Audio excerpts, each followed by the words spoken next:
ముందుగా మరి ఈరోజు మేడారం మన జాతి ఎలువెలుపు సమ్మక్క తల్లి గద్దెలు, అదేవిధంగా సార్లమ్మ తల్లి గద్దెలు, పగిడిద్రాజు, జంపన్న, అదేవిధంగా మన నాగులమ్మ తల్లి గద్దెలన్నింటినీ కూడా మరి దర్శించుకోవడం జరిగింది ఉదయమే.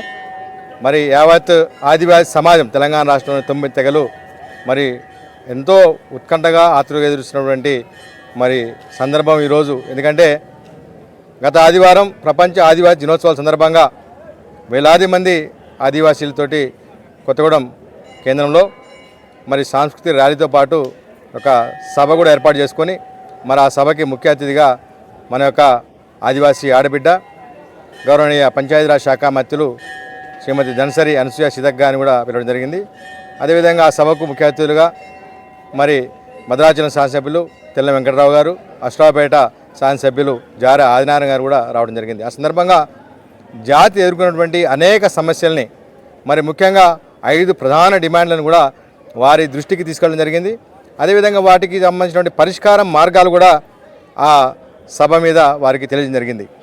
వీటిని మరి గౌరవ ముఖ్యమంత్రి మరి రేవంత్ రెడ్డి గారి దృష్టికి తీసుకెళ్ళి సాధ్యమైన తొందరగా ఏదైతే సమాజం కోరుకుంటుందో, ముఖ్యంగా ఆదివాసీ యువతరం ఏజెన్సీలో ఉద్యోగాలు దొరక్క నిరుద్యోగులుగా మిగిలిపోవడంతో పాటు అనేక మంది ఏజ్ బారైపోయి పెళ్లి కానిటువంటి పరిస్థితుల్లో కూడా మరి అనేకమైనటువంటి చెడు వ్యసనాలు లోనే వేసి వారి యొక్క జీవితాలు కూడా నాశనం అయిపోతున్నాయి. కాబట్టి వారికి సంబంధించినటువంటి ఏజెన్సీ ఉద్యోగాలు మరి దానికి కల్పించేటువంటి జీవో నెంబర్ 3 మరి పునరుద్ధరణ చేసే విధంగా పక్క రాష్ట్రంలో మరి ఇప్పటికే మరి ఆంధ్రప్రదేశ్ ముఖ్యమంత్రి నారా చంద్రబాబు నాయుడు గారు మరి దానిపైన సానుకూలంగా ఉండటమే కాదు, ప్రపంచ ఆదివాసీ దినోత్సవం సందర్భంగా ప్రకటన కూడా చేశారు. దాని ఎట్టి పరిస్థితులు కూడా జీవో నెంబర్ 3ని పునరుద్ధరణ చేస్తామని చెప్పేసి.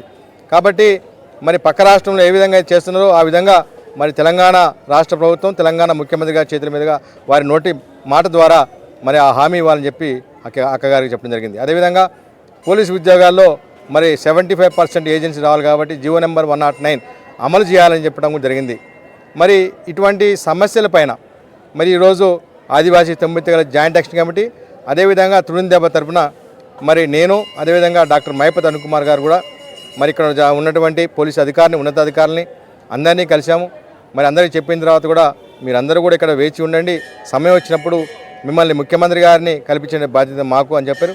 అదేవిధంగా ఇక్కడ వచ్చినటువంటి తెల్ల వెంకటరావు గారికి, అదేవిధంగా జారే ఆదినారాయణను కలిసినప్పుడు ఖచ్చితంగా మరి ఆ యొక్క రిప్రజెంటేషన్ ఏదైతే ఉన్నదో ఈ యొక్క జీవో నెంబర్ 3 పునరుద్ధరణ, జీవో నెంబర్ 109 అమలు కోసం మరి కల్పించడం జరుగుతుందని చెప్పారు. ఎందుకంటే చట్టబద్ధ లంబాన్ని తొలగించే అంశము కేంద్ర పరిధిలో కాబట్టి దాన్ని ఎట్టి పరిస్థితిలో కూడా రానున్న రోజుల్లో మరి దేశ ప్రధానమంత్రి నరేంద్ర మోడీ గారి దృష్టికి తీసుకెళ్ళడానికి కూడా మేము ఆలోచన చేస్తున్నాం ఒక పక్కన.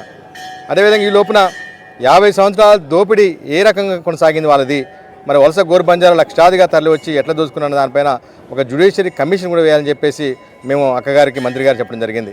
మరి అతి ముఖ్యమైన విషయాల్ని మేము ఈ యొక్క మరి అతి క్షేత్రమైనటువంటి ఆదివాసీ తెగలకే పుణ్యక్షేత్రం లాంటిది మేడారం.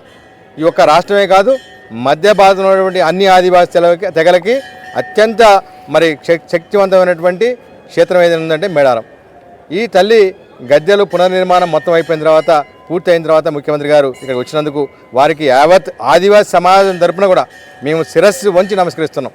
ఎందుకంటే వారి మరి యొక్క ఒక ఆలోచనతోటే మరి ఈ యొక్క అతిపెద్దటువంటి ఈ నిర్మాణాన్ని 100 కోట్లతోటి మరి చాలా తక్కువ సమయంలోనే నిర్మాణం చేసినందుకు, పూర్తి చేసినందుకు, వారు మళ్ళీ వచ్చినందుకు వారికి ప్రత్యేకంగా యావత్ ఆదివాసీ సమాజం తరపున ధన్యవాదాలు తెలియజేస్తూ, మరి ఇక్కడ ఈ సమస్యలు ఏవైతే సమస్యలునో మరి ఈ సమస్యల్ని ముఖ్యమంత్రి గారి దృష్టికి తీసుకెళ్తామని చెప్పేసి మరి మాకు మొన్న కొత్తగూడెం సభలో హామీ ఇచ్చినటువంటి మా యొక్క ప్రజాప్రతినిధులు విస్మరించడం అన్నది చాలా బాధాకరం. మరి ఇప్పటికే ఆదివాసీ సంఘాలు కావచ్చు, ఆదివాసీ 9 తెగల జాయింట్ యాక్షన్ కమిటీ, తుడిందెబ్బ, మరి ఐటీడీఏ ముట్టళ్ళు, మరి 24 తారీఖు మరి ఏటూరు నాగారం, అదేవిధంగా 31 తారీఖు భద్రాచలం, మన ఉట్నూరు, తర్వాత సెప్టెంబర్ 7 భద్రాచలం, సెప్టెంబర్ 14 తర్వాత మననూరు, అదేవిధంగా సెప్టెంబర్ 18కి చలో లోక్ భవన్ పేరు మీదుగా గవర్నర్ గారి దృష్టి తీసుకెళ్ళడానికి కూడా మరి ఈ యొక్క కార్యక్రమాలు కూడా మేము అందరం సిద్ధం చేసినాం. రాబోయే రోజుల్లో ఖచ్చితంగా ఈరోజు మరి ముఖ్యమంత్రి గారు దృష్టికి మమ్మల్ని తీసుకెళ్ళకపోయినా, ఎందుకంటే సీఎం సెక్యూరిటీకి మా యొక్క పేర్లు ఇవ్వడం వల్ల చాలామంది ఉన్నతాధికారులు కూడా వారు ఏం చేయలేనటువంటి నిస్సహాయ పరిస్థితికి వచ్చింది. మరి అవకాశం ఉండి కూడా అవకాశం ఉండి ముఖ్యమంత్రి గారు చెప్పాల్సినటువంటి ప్రజాప్రతినిధులు ఆదివాసీ ప్రజాప్రతినిధులు బాధ్యత విస్మరించడం అన్నది కూడా యావత్ ఆదివాసీ సమాజం గమనించాలి. ఏది ఏమైనా సరే మన ప్రాంతం, మన గుడి, మన సమ్మక్క తల్లి సన్నిధిలో కూడా మన ముఖ్యమంత్రి గారికి ఈ యొక్క విజ్ఞాపన పత్రాన్ని యావత్ ఆదివాసీ సమాజం చెందినటువంటి యావత్ ఆదివాసీ యువతరానికి భవిష్యత్తు సంబంధించిన వాళ్ళ జీవితానికి సంబంధించినటువంటి ఈ యొక్క రిప్రజెంటేషన్ ఇవ్వకపోవడం అనేది బాధాకరం. ఏదేమైనప్పటికీ ఆ యొక్క సమ్మక్క తల్లికి ఈ యొక్క రిప్రజెంటేషన్ ఇచ్చి చీర సార మరి అన్ని నైవేద్యం కూడా బంగారం కూడా పెట్టి తల్లిని కూడా వేడుకున్నాం. ఖచ్చితంగా ఏదో ఒక రోజు ముఖ్యమంత్రి గారు స్వయంగా మరి ఈ యొక్క ఆదివాసీ తెగలైనటువంటి ముఖ్యులందరినీ కూడా మేధావులందరినీ కూడా పిలిచి మా యొక్క సాధక బాధలు విని ఈ యొక్క రిప్రజెంటేషన్తో పాటు ఇంకా అనేక రకమైన పొడి భూమి సమస్యలు ఉన్నాయి, కేసులు అవుతున్నాయి. మరి ఇటువంటి అన్ని సమస్యలపైన కూడా మాకు ఖచ్చితంగా రాబోయే రోజుల్లో మరి హైదరాబాద్లో పిలిచినా సరే మేమందరం కూడా అడవుల నుంచి ఎక్కడి నుంచినా సరే ముఖ్యమంత్రులందరూ కూడా మా యొక్క సంస్కృతి పరిరక్షణ కోసం, మా యొక్క విద్యా అవకాశాల కోసం, మా యొక్క ఉద్యోగ అవకాశం కోసం, మా యొక్క ఏజెన్సీలోని పోటీ భూముల సమస్య పరిష్కారం కోసం మీ దగ్గర రావడానికి మేమందరం కూడా సిద్ధంగా ఉన్నామని తెలియజేసుకుంటూ జై ఆదివాసీ, జై జై ఆదివాసీ.